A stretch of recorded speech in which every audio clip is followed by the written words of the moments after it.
Meus irmãos, Atos dos Apóstolos, capítulo de número 4, versículo 23 em diante, vamos ler a palavra do Senhor para a meditação nesta noite. Aleluia. Diz assim a palavra de Deus: uma vez soltos, procuraram os irmãos e lhes contaram quantas coisas lhes haviam dito os principais sacerdotes e os anciãos. Ouvindo isto, unânimes, levantaram a voz a Deus e disseram: Tu, soberano Senhor, que fizeste o céu, a terra, o mar e tudo o que neles há, que disseste por intermédio do Espírito Santo, por boca de Davi nosso pai, teu servo. Porque se enfureceram os gentios e os povos imaginaram coisas vãs?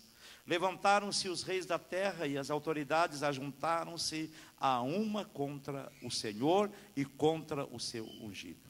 Porque verdadeiramente se ajuntaram nessa cidade contra o teu santo servo Jesus, ao qual ungiste Herodes e Pôncio Pilatos, com gentios e gente de Israel, para fazerem tudo o que a tua mão e o teu propósito predeterminaram.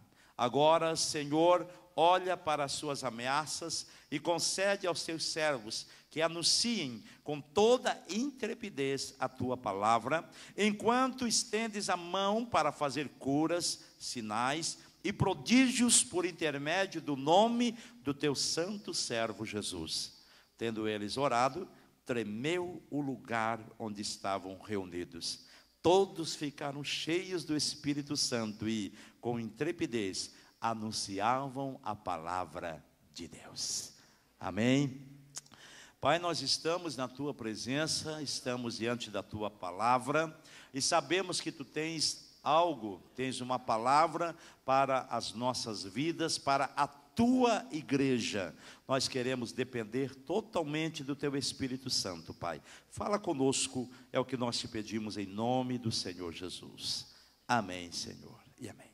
Podeis tomar assento, glórias a Deus.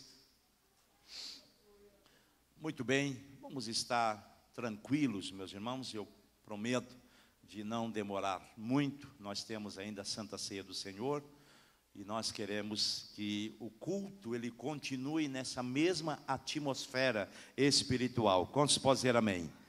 Aleluia. Até o final, que nós vamos para nossas casas nessa atmosfera de Deus. Deus presente em nosso meio. E nós vamos falar nesta noite sobre o sucesso da igreja primitiva. O sucesso da igreja primitiva. Não tinha templos que nem esse, não tinha dinheiro, não tinha muitas pessoas ricas, não tinha pessoas, muitas pessoas letradas, que tinham se formado em faculdade.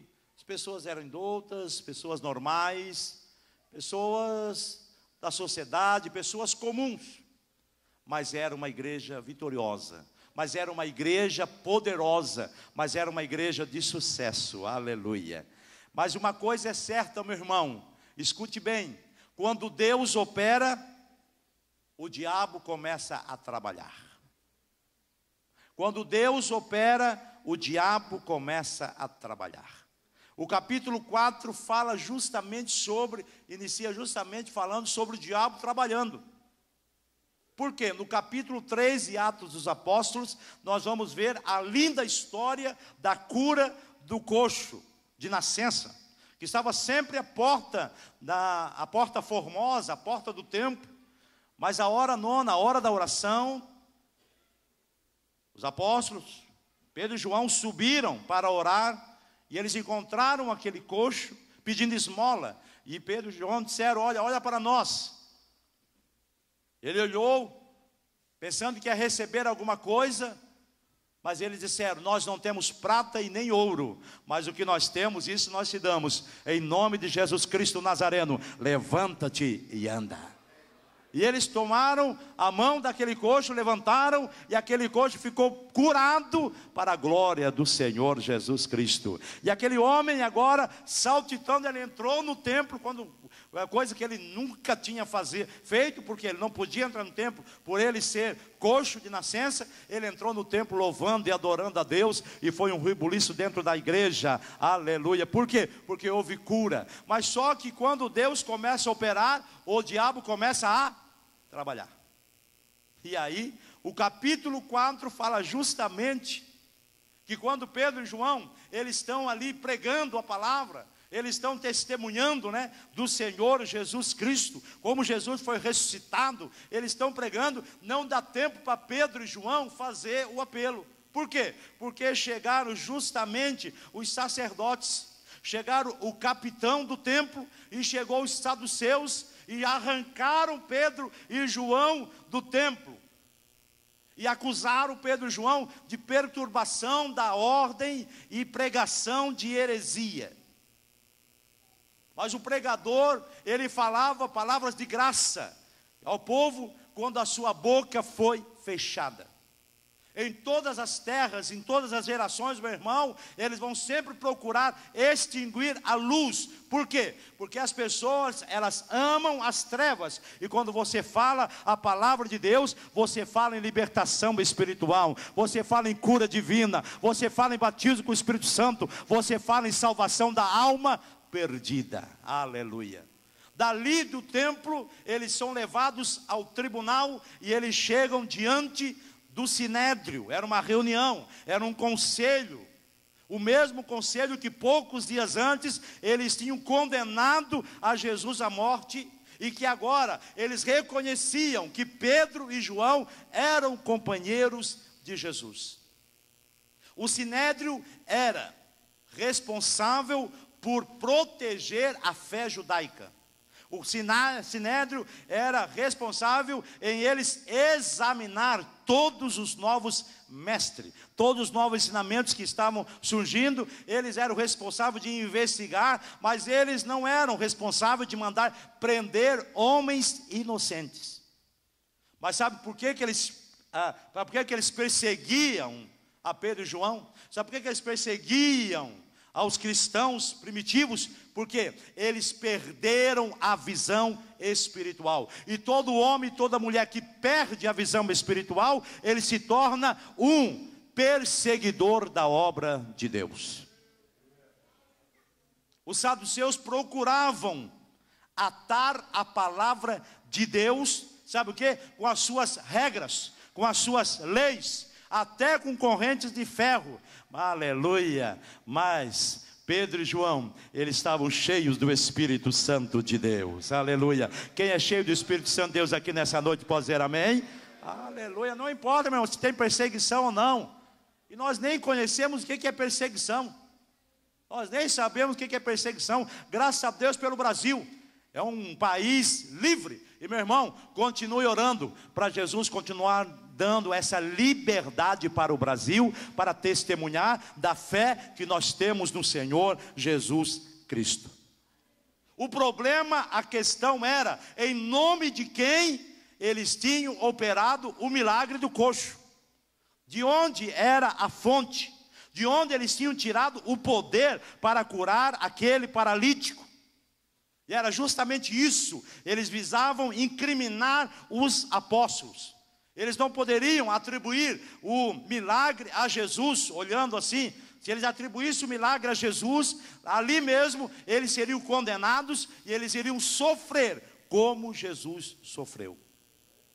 Mas aí está o sucesso, aí está o segredo, que veio a resposta inspirada de Pedro. Então Pedro disse assim, Pedro, cheio do Espírito Santo, lhes disse, aleluia, em nome de Jesus Cristo, o Nazareno, aquele a quem vocês crucificaram, mas aquele a quem Deus o ressuscitou dos mortos, é no nome de Jesus que nós operamos o milagre, aleluia. A igreja caminha no nome do Senhor Jesus Cristo. Você crê que há poder no nome de Jesus? Aleluia. E eles aproveitam para pregar a palavra. E ele diz, é esse mesmo Jesus, ele é a pedra que foi rejeitada por vós, os edificadores.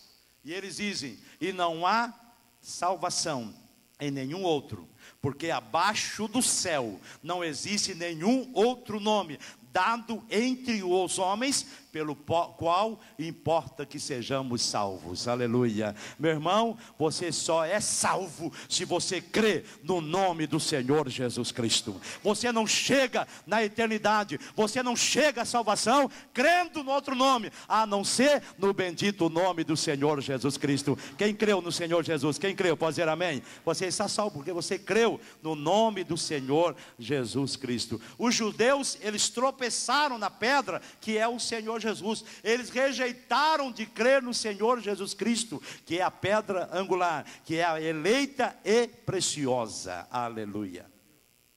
Os membros do Sinédrio, eles vendo o heroísmo dos discípulos, eles lembraram-se de um outro que enfrentou com dignidade as suas acusações, e eles reconheceram nos discípulos a imagem do mestre, dos discípulos a imagem do Senhor Jesus Cristo. Aleluia. Meu irmão, quando eles olham para nós, quando eles olham para você, será que nós estamos refletindo a imagem do Senhor Jesus Cristo? Aleluia. O mundo precisa ver em nós a imagem do Senhor Jesus Cristo. E eles estão ali incriminando, estão ali analisando a situação, e eles disseram: olha, está complicado esse negócio aí. Por quê? O coxo está aí, está andando, tem 40 anos. Nós conhecíamos esse homem, ele nunca andou na vida. E agora não tem, contra fatos, não há argumento, não tem o que nós fazer. Eles, chamando os discípulos, disseram-lhe: olha, é o seguinte, nós vamos soltar vocês, tal, mas tem uma coisa: não falem, não ensinem no nome de Jesus. Aí eles disseram: olha, que mais importa obedecer a Deus ou aos homens? E eles entraram, os discípulos entraram pelo caminho da desobediência obediente, porque os saduceus, eles já tinham estado fora muito tempo da direção de Deus. Então agora eles iriam obedecer a Deus, e eles iriam continuar falando no nome do Senhor Jesus. Sabe por quê? Eles disseram assim, porque não podemos deixar de falar do que temos visto e ouvido. Meu irmão, você não pode deixar de falar o que você tem visto. Quem tem visto a operação de Deus na sua vida? Quem tem ouvido que Deus, Ele está salvando, que Deus está libertando? Aleluia. Nós não podemos deixar. Eu falei hoje para os novos convertidos: vocês não podem deixar de testemunhar. Porque muitas pessoas, depois de um certo tempo de crente, deixam de testemunhar. Mas quantas pessoas, meu irmão, se não tivesse convertido a Cristo, hoje já estavam mortas? Quantas pessoas? A droga já tinha levado, o álcool já tinha levado. Mas Jesus te salvou. Aleluia. Comece a testemunhar daquilo que você tem visto e ouvido. Comece a falar do amor de Deus. A ideia dos saduceus, a ideia do Sinédrio, era deixar que o movimento, que era a igreja que estava nascendo, era deixar que o movimento tivesse uma morte natural. Se eles não falar mais no nome de Jesus, acaba. Se eles não testemunhar mais no nome de Jesus, acaba. Não vai ter mais milagre, não vai ter mais conversão. Essa sentença, quem deu foi o inimigo. Sabe por quê? O inimigo teme uma igreja que passa a testemunhar das maravilhas do Senhor Jesus Cristo. Não podemos parar de ser testemunhas do Senhor Jesus. Satanás, ele tem procurado calar o povo de Deus desde um princípio. Infelizmente, no caso de muitas pessoas, ele é bem sucedido e transforma muitas pessoas que aceitaram a Jesus em testemunhas silenciosas dentro da casa de Deus. Meu irmão, minha irmã, diga para você mesmo: eu não quero ser uma testemunha silenciosa, eu quero ser uma testemunha do Senhor Jesus Cristo. Aleluia. A igreja não pode parar de testemunhar. Você não pode parar de falar o que você era, o que Jesus fez e o que você é agora. Aleluia. Mudou a tua vida? Mudou. Então, mudou para melhor, não foi? Mudou para melhor. Comece a testemunhar. Aleluia. O que é testemunhar? É aquele impulso, meu irmão, lá no íntimo, que faz com que você não fique em silêncio, mas que você quer falar. É algo que te convence, é algo que vai convencer, é uma convicção interior. E você não pode deixar de falar. Mas há apenas duas razões porque há crentes que não testificam. Ou porque não entendem o evangelho corretamente. Se você não testifica, primeiro, é porque você ainda não entendeu o evangelho corretamente, ou porque o poder do evangelho não te inspirou para você ser uma testemunha. Mas nessa noite, há poder espiritual aqui, aleluia. Há poder de Deus nesse lugar, há poder de Deus nessa igreja, para você se tornar uma testemunha do Senhor Jesus Cristo. Jesus disse: ide por todo mundo e pregai o meu evangelho a toda a criatura. Meu irmão, essas são instruções para a batalha. A contribuição, a participação na obra missionária da igreja, não é se você está inclinado ou não, é um dever da igreja, aleluia, de ir e anunciar o evangelho. Sabe por quê? A sobrevivência da igreja, ela depende de nós, de eu e você, obedecer o mandamento: ide por todo mundo e pregai o evangelho. A igreja só continua viva, a igreja só continua viva, ativa, se ela prega o evangelho para o não crente, se ela testemunha para o não crente. E essa é a nossa missão, meu irmão, nessa idade, é pregar para as pessoas que ainda não conhecem a Jesus. Quantas pessoas conhecem alguém que não é crente? Levante a mão. Você conhece alguém que não é crente? Pois é essa pessoa que você vai falar de Jesus. Você pode dizer amém nessa noite? Aleluia.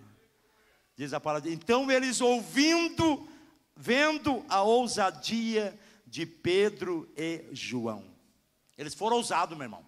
Eles foram ousados, Pedro e João, sabendo que poderiam ir para a morte, mas eles foram ousados. O conselho, o sinédrio, não queria que eles testemunhassem, que eles propagassem, mas foi exatamente o contrário. Dos 120 pessoas que estavam lá no cenáculo no dia de Pentecoste, passou para 3.000 no dia do Pentecoste com a pregação de Pedro, e agora, diz a palavra de Deus, mais de 5.000 pessoas já tinham se decidido em servir ao Senhor Jesus Cristo, porque a igreja não se calou. Se somos 700 membros na Igreja Assembleia de Deus hoje em Uruçanga, nós podemos chegar a 1.400, quantos podem dizer amém? Nós podemos chegar a 2.800, quantos podem dizer amém? Nós podemos aumentar, meu irmão, se eu e você formos testemunhas do Senhor Jesus Cristo. Mas por que acontecia isso? Porque a igreja orava, meu irmão. O poder da igreja que ora. Todos, se nós formos ver no capítulo 1, capítulo 2, capítulo 3, capítulo 4, capítulo 5, 6, fala sobre a oração da igreja. No primeiro capítulo de Atos, capítulo 1, versículo 14, diz: todos esses perseveravam unânimes em oração. Unânimes em oração. Lá em Atos 2, versículo 1 diz: ao cumprir o dia de Pentecoste, estavam todos reunidos no mesmo lugar, e todos ficaram cheios do Espírito Santo. Em Atos capítulo 3, versículo 1 diz: Pedro e João subiam ao templo para a oração, a hora nona. E no capítulo 4, versículo 24, nos diz: ouvindo isto, ouvindo o quê? O testemunho de Pedro e João, que foram soltos agora. Ouvindo isto, unânimes, levantaram a voz a Deus e disseram. Eles começaram a orar. Quando estavam soltos, eles foram para a oração. Meu irmão.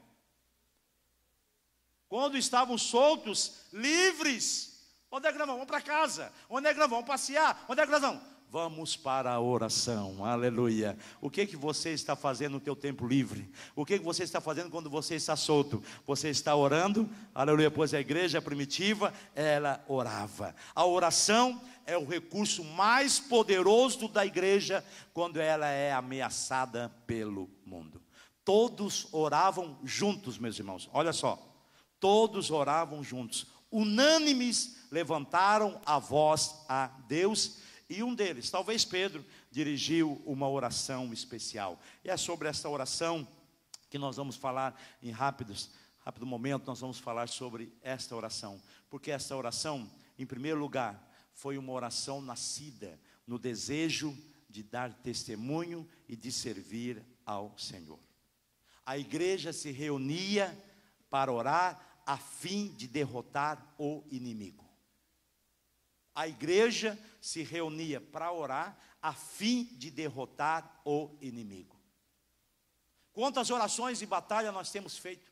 Quantas orações de batalha você tem feito? Se às vezes não é oração de pedir a bênção, de tal. A igreja, ela está numa guerra. Nós precisamos orar como se fosse algo urgente, algo de perigo. Por quê? Porque muitas pessoas estão morrendo sem Jesus, e Satanás está fazendo a festa, meu irmão. E eu e você, como igreja, nós temos que tomar uma atitude de orar para que Jesus venha libertar as pessoas. Aleluia. Orar com o desejo que o Senhor Jesus, Ele seja glorificado neste lugar. Segundo, foi uma oração, uma reunião de oração harmoniosa.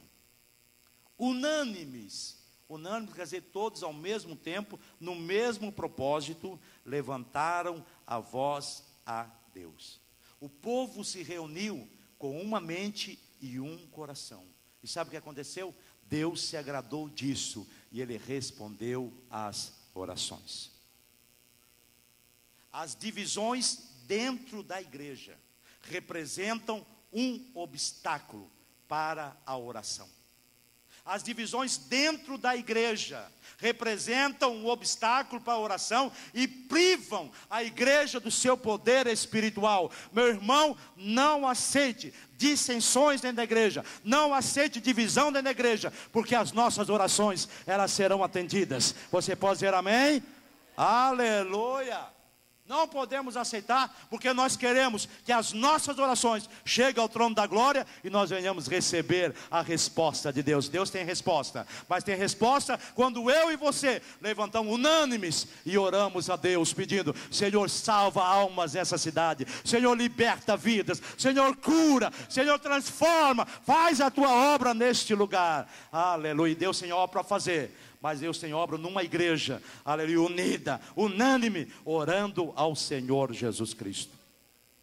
Terceiro, sua oração foi firmemente fundamentada na palavra de Deus. Palavra de Deus e a oração devem andar juntas. Jesus disse em João 15:7: se permanecerdes em mim e as minhas palavras permanecerem em vós, pedireis o que quiserdes e vos será feitas. Se as minhas palavras permanecerdes, se permanecerdes em mim e as minhas palavras permanecerdes em vós, pedireis o que quiseres e vos será feita.